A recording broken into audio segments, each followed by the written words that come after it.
Hi, Steven here, the unfortunate owner of the house you've agreed to clean. So, how are you doing?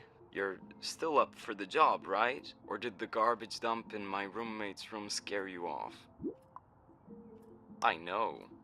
One I couldn't bring myself to take on. How can anyone even let their room become like this? And to live like that for months?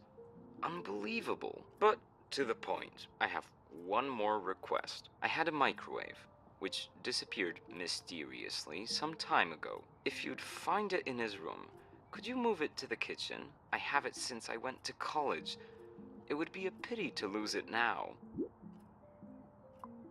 Thank you so much. I like that model quite a bit. The new ones look weirdly complicated. That's it, I guess. Good luck with the cleaning. I think I'm gonna hang up now.